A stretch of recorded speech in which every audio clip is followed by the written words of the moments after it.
Well, thank you so much to Jennifer and to Clay and to Zach for that incredibly lively discussion. There were so many great nuggets that I took out of that chat, and we clearly could have gone on and on for more time.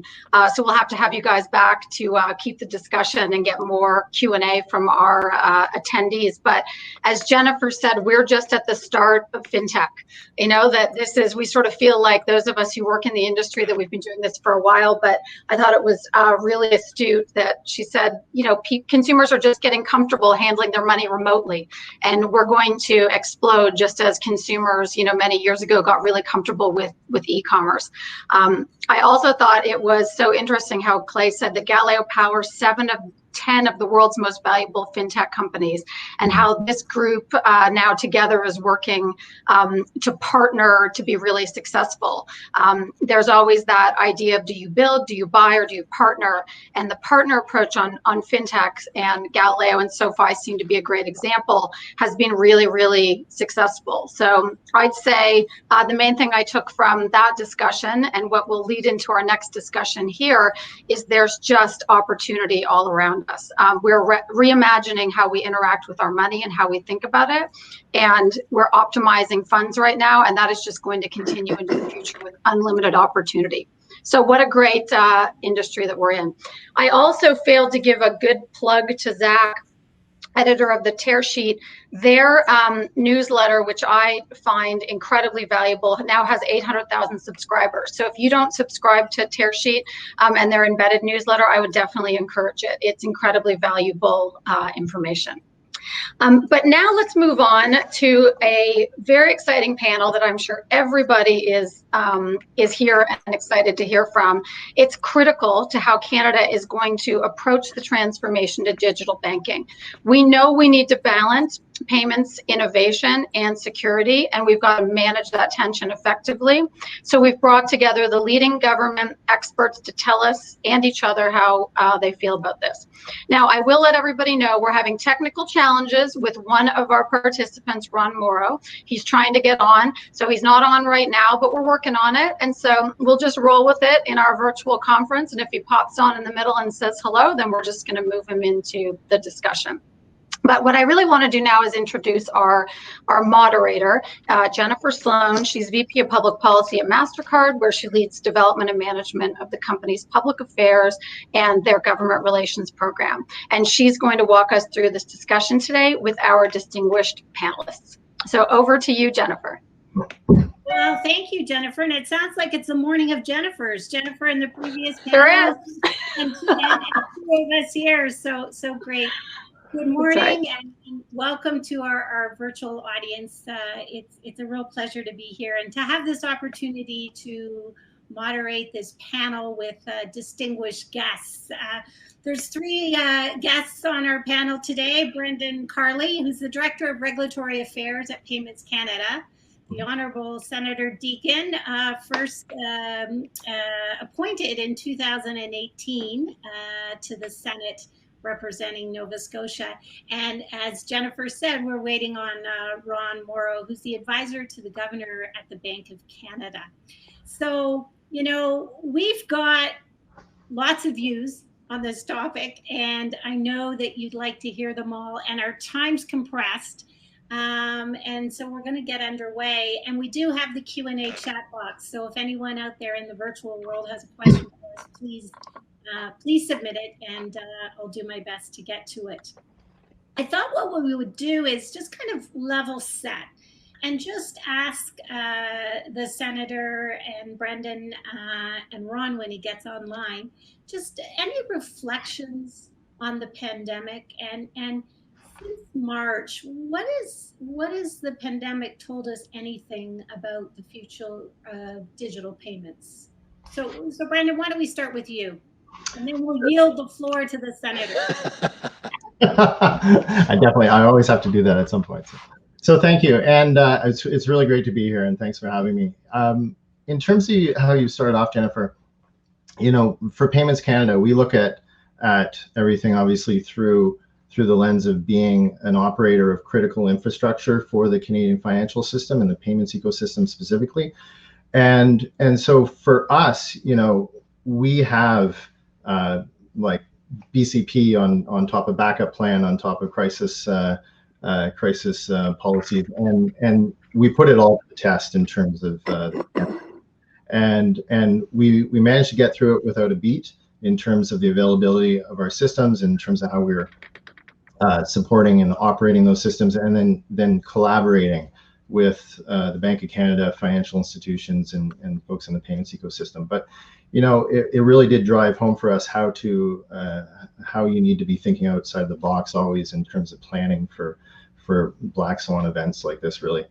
And I think a few things that have come up for us since then is, as everybody goes to a work from home environment, how do we ensure very good, effective endpoint security for things, critical infrastructure like the payments ecosystem, and then the real importance of strong culture and communications within a connected industry has been things that are top of mind for us.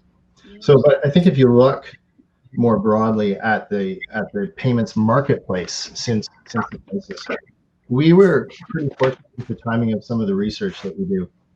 And we were actually doing a pretty heavy consumer study just as the crisis was unfolding. And 5 weeks in, we were already seeing real upticks in terms of digital payments and demand for online commerce and reduction in cash demand. And so it's kind of cool to see that these longer term trends just ramp up in real time. And then since then, businesses, our small business survey, which we've just released, has come out quite clearly in terms of businesses looking for efficiency gains in payments. How do they make sure that their money can move quickly and they can effectively make payments when their sales are off and they're facing a lot of cost challenges, and then how do they move those supplier relationships and payments for employees out of the paper world. And so I think there's some real lessons there for the prepaid industry in terms of what kind of solutions can be built out in response to this. Yeah, thanks, Brendan. Great reflections and a lot to unpack there. But and listen, I'd be remiss if I didn't send you a special thanks. You're filling in for your colleague Ann Butler, who had to step away for a board meeting. So thank you for your time and for filling in. My pleasure. Nice. Welcome, Ron. We're glad you've joined us. We're just starting off, and I've asked Brendan and the senator to provide their reflections on the pandemic and what it's meant, what it may mean for the future of digital payments. So Brendan, thank you. Senator, I'll hand it over to you, and then Ron will come to you. Great. Well, thank you, Jennifer, and thanks to the Prepaid Providers Association for inviting me. I'm an advocate of innovation. And I look at what's happened over the last 8 months or so, and just said it just reinforces why I think we all have to become advocates of innovation. We don't know what challenge is going to be around the corner at any point in time. And the pandemic has certainly been something that many people predicted for a long time, and especially those who lived through SARS and H1N1. But it has hit us in a way that we didn't have any expectation of the economic ramifications. And it's been said that, and I think it's a great statement, that the world's never digitized as fast as it has in the last 8 months. But the prediction is that it'll never go this slow again. And we have got a world that we've got to keep up with. We've got to figure out how we navigate in this world in a competitive manner. And it's as somebody who came to the Senate as an entrepreneur 28 months ago, it's a very different world working in Ottawa than it is in running a startup company. But I don't think it is on the basis of it's a disrupt or be disrupted world. We have got to all recognize the need for Canadian organizations, be they public sector, private sector, academic organizations, to be globally competitive. And if we're not globally competitive, it's just a matter of time till we become irrelevant. And so if we're not worried about competition, then we are not able to improve productivity growth. And if we can improve productivity growth, we cannot maintain our prosperity. So at a fundamental level, I just think we have got to digitize at a much more rapid rate than we have. And we have got to make sure that all of our institutions throughout this country, but especially our financial system, is as globally competitive as possible, because that's the foundation of every transaction, of every bit of savings. It's the foundation of our entire economy. So for me, that's where I start on this question, but I yield to people like Brendan and Ron and yourself, because you're experts in this space. I'm a champion of change, but I am not an expert in this space like you folks. So you bring a lot to this discussion that I can't. But thank you for inviting me. We're thrilled to have you. You never fail to ensure that the debate or the discussion is lively. So, Ron, again, welcome. And if you could just share your reflections over the last 7 months or so. Well, sure, and thanks very much for the invitation. I think over the past 7 months has created opportunities in the digital payment space. Not surprisingly, the use of cash has fallen over this time period. There's been greater use of digital payments. We actually surveyed Canadians in April. This is in a discussion paper we put out in July. And cash usage was down but not out. It was people were using cash about a third of the time in a given week. Card payments were 50-60%. Electronic transactions, money transfers were running around 40%. So certainly if anything, the COVID crisis has accelerated in part the transition towards digital payments, which I think definitely creates some opportunities in this space.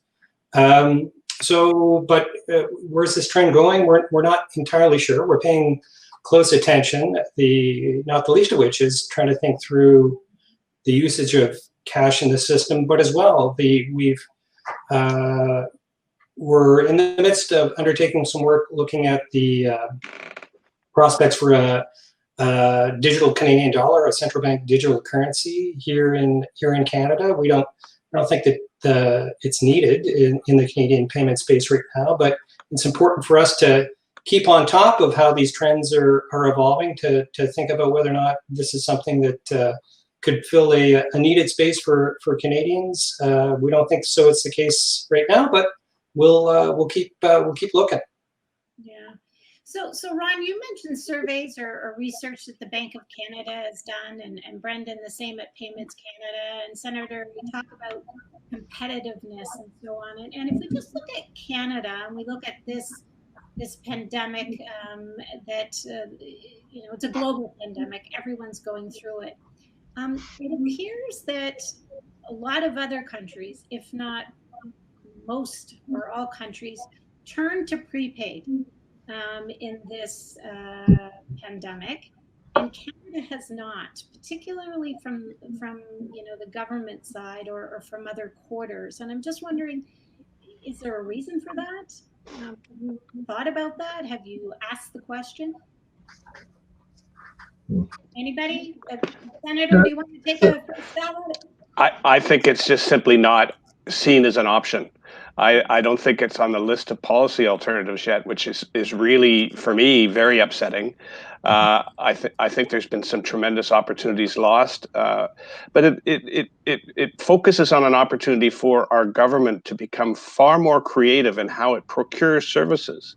Probably the single largest procurement project in Canadian history was the BCAP and CEBA loan program that was delivered exclusively to the financial institutions in this country. And we didn't bring in alternative platforms to deliver those services, even though they had, in many cases, better relationships with small business, for example. I think the same is true with using prepaid providers. They're not, as yet, seen as a policy option. Primarily, I believe, because Finance Canada has not moved yet to create the regulatory framework within which they could work nationally. And so because Finance Canada hasn't moved, they're not considered an option, and Finance Canada can say, well, they're not regulated, so we can't use them. So I think, for me, the issue has been that we haven't acted at a federal level to create the opportunities, the creative opportunities that exist in using alternative financial tools and vehicles to serve Canadians. And you look at what's happened in other countries, and I think it's been a missed opportunity for us. Maybe, if I can add on top of the Senator's comments, which I found a lot of value in, and I think for us, if you look at some of the activities that we undertook with financial institutions as part of the response to the crisis and to get money out to Canadians quickly, we helped coordinate a campaign around just moving people from government check payments into direct deposit. And we were able to actually move 2.7 million Canadians away from paper-based payments, and in terms of receiving CERB payments and other emergency assistance. And I think there have been experiments and limited use of prepaid cards in terms of providing government services and social and financial support, but it's largely at the margin. And I think that it's reflected that Canadians are highly banked. A lot of people do have access to debit cards and credit cards, but there's still a good portion of the population that isn't well served and is highly reliant on cash. And but with cash being less desirable these days, and with prospects for it potentially to decline in acceptance and use in the future, we really do need to be pushing in those areas that provide alternatives and be thinking more creatively and harnessing the energy in the private sector. But you need the supporting cooperation and understanding between the private and public sector to make it work. Ron, do you have anything to add? Because I think that's a great segue to just talk about modernization of payments. But Ron, anything to add on that front?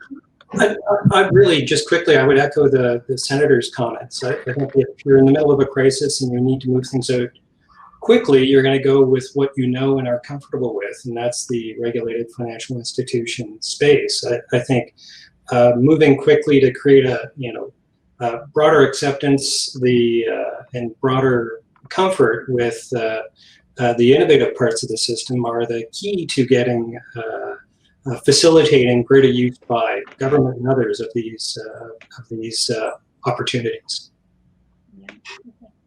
So let's talk about payments modernization, and Brendan, I'm going to look to you first. Payments Canada has been going through a modernization process, and specifically, we're talking about the real-time rail, or RTR, in our acronym world. It looks like it's becoming a reality. We're closer to that reality. So I guess the question is, for the prepaid industry, should they consider the RTR to be a threat or an opportunity? Thanks. That's a great question. And my answer would be absolutely an opportunity. So for us, with bringing our new systems online as a part of payments modernization, it's not just about bringing in new technology, but it's modernizing the policy frameworks and trying to provide more open risk-based access to the core clearing and settlement and exchange systems that help move money between accounts, and whether that's bank and credit union accounts, or increasingly in the future with fintechs and payment service providers that want to move money on behalf of their clients. And so the real-time rail is really about, at its essence, it's about moving money faster with more data along with it for reconciliation and better communication of where and why this money is coming from, and then the finality around that money, and doing it all instantly.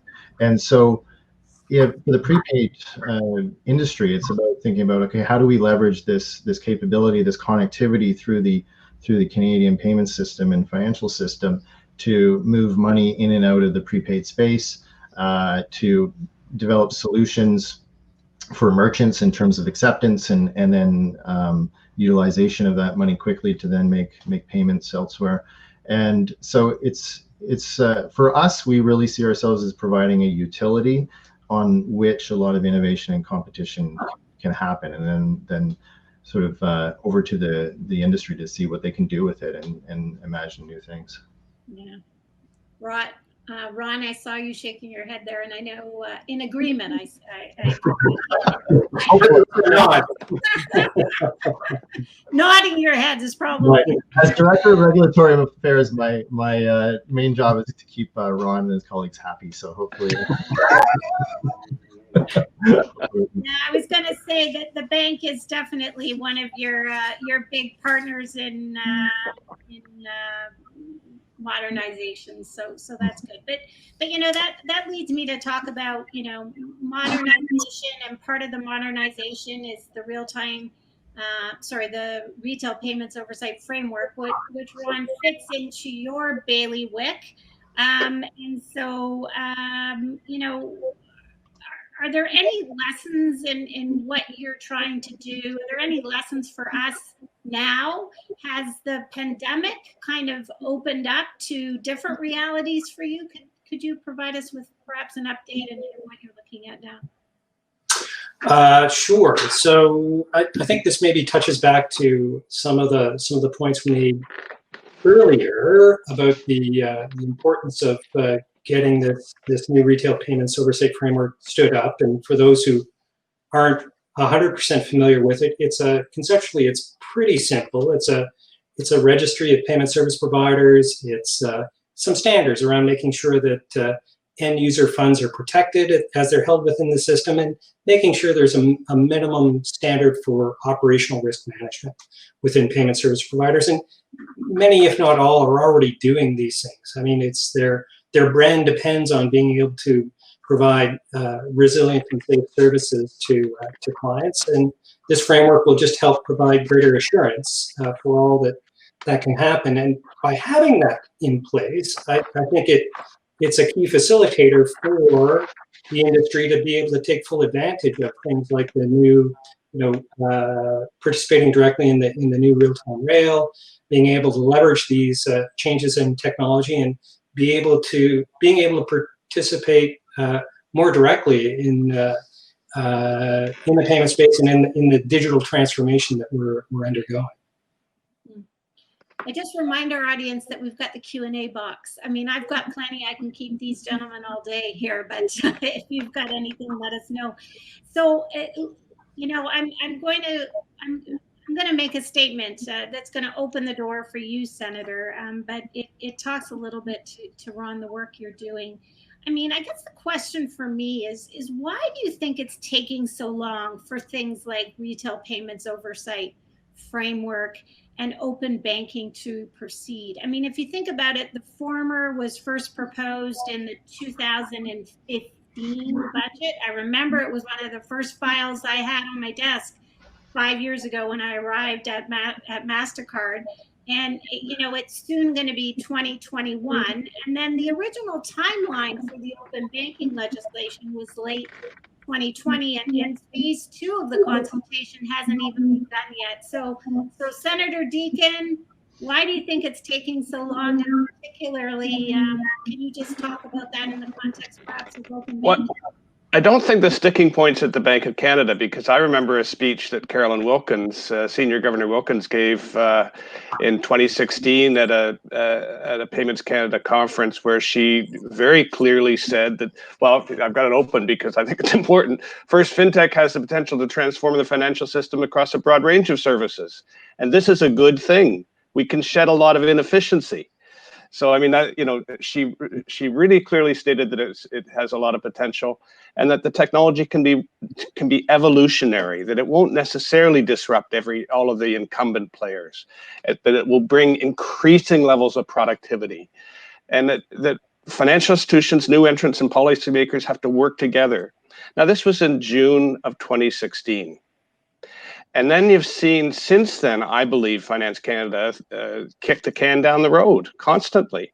And, as recently as in April, when they made the statement that we couldn't carry on consultations because of the pandemic, but yet we're having meetings like this online very effectively. We're all doing it every day. That wasn't a reason to stop.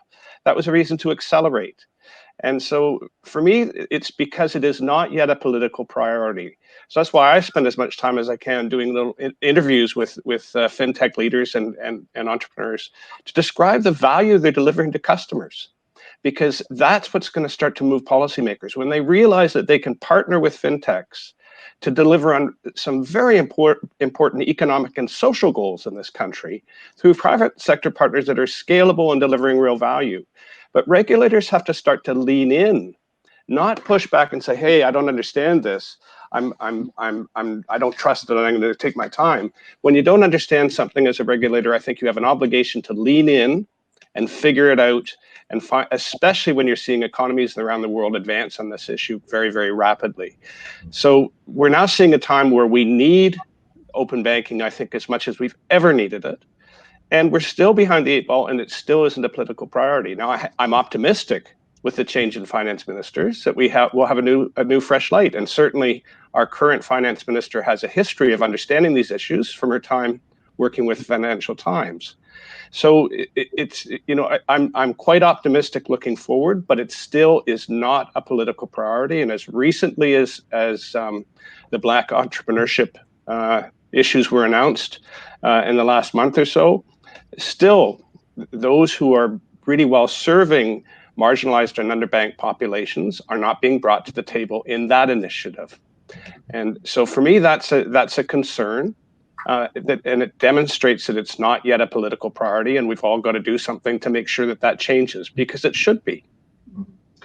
Senator, I really agree with your comments, and I think that to the point, if we had things like the retail payments oversight framework in place today, it would make us much more nimble in responding to the pandemic.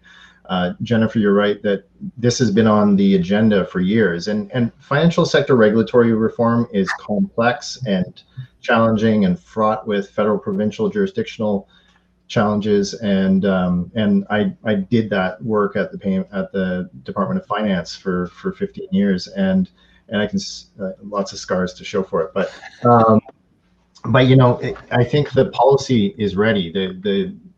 It's when are we going to have the political momentum to move on it? And I think that obviously the pandemic you can't underscore the importance and challenges that the pandemic has put on all governments, just in terms of responding to a very complex, ever-changing environment and having to prioritize. But for us really moving forward out of the crisis, we need these types of innovations, and the industry also needs to be noisy about it and be knocking on doors and making sure that the politicians and the political side is aware of the need to move here. Yeah, I mean, we've always talked about, retail payments oversight framework lays the groundwork for open banking. So you kind of need this just to get to here, right? And so on. And Ron, as the regulator, we know that you're doing your work.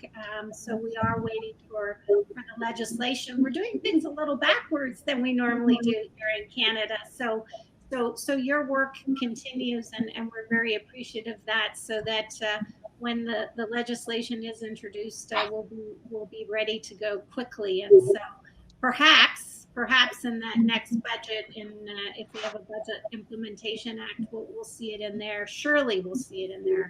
Fingers crossed. But let me tie, when I talk about building blocks, retail payments oversight could lead to open banking and so on. Let me just ask you a little bit about privacy, because privacy is always top of mind for Canadians. So the question is, and the government's been very clear that PIPEDA needs to be reformed, and they're looking at privacy, and we certainly hear the privacy conversation during COVID, right, about apps and tracing and things like that. So does privacy reform have to come before open banking? That's the question, Senator.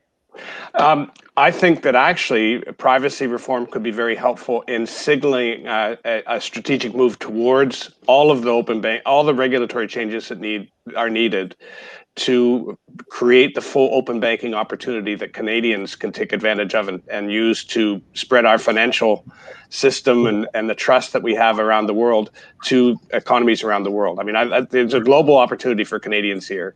I think changing the one specific thing, data portability. If you have data mobility and have consumers in control of their data, it will signal a clear shift that will start to move behavior amongst many of the organizations, particularly in the financial institutions. And that, to me, is a key element. But the other is interoperability. We've got to make sure that we have the ability to move for our businesses to grow using the same systems around the world as best as possible. So interoperability is a challenge when you've got a very administratively burdensome GDPR. I'm hoping that we can show the way that you can have strong privacy legislation and protections and empowering of the use of individuals' consumer data rights in a way that is not hugely burdensome. I'll just give one brief example if I could. I always like to cite the fact that we've got a really simple thing in place in Canada that makes sure that our mortgages are all quite sound, or at a very, very high level of soundness globally, and that's that you cannot trade a mortgage. Once you lend the money out in a mortgage, you own it till it matures. And that had prevented us from having enormous problems during the financial crisis. It's a really simple regulatory tool that is not a hugely administratively burdensome. And I think we need to be looking, when we put regulations in place, at what is the administrative burden associated with that regulation, and can that same objective be achieved by harnessing vested interests a little bit more effectively? So for me, start with data mobility and putting in place consumer data rights. Make sure that we've got that interoperability, but really concern yourself with the regulatory burden, the administrative burden associated with the regulations. Okay, that's a perfect kind of jump to you, Ron. But listen, as I knew, time is flying, and it has flown. We've got about a minute and a half. So, Ron, I'm going to send it to you, but ask you for kind of a quick wrap up. What are the implications of us not moving with pace? If you could respond to that quickly, Brendan, then we'll go to you, and Senator, we'll give you the last word. No, the others. I think the big risk is that we'll fall further behind than we already are. Lots of other jurisdictions have moved ahead on these issues. Canada has not. I think we have an opportunity to be able to move on some of these things and catch up, and maybe in a few areas nudge ahead. But I think it's a large lost opportunity if we don't move with expediency here. Brendan? Yeah, thanks. I think, from my perspective, we're doing what we can to support broader innovation in the marketplace, either with the rules or the capabilities that we build in our systems. But you need some foundational building blocks too around, as Senator just mentioned, data portability to really unlock open banking and even the payment side of that.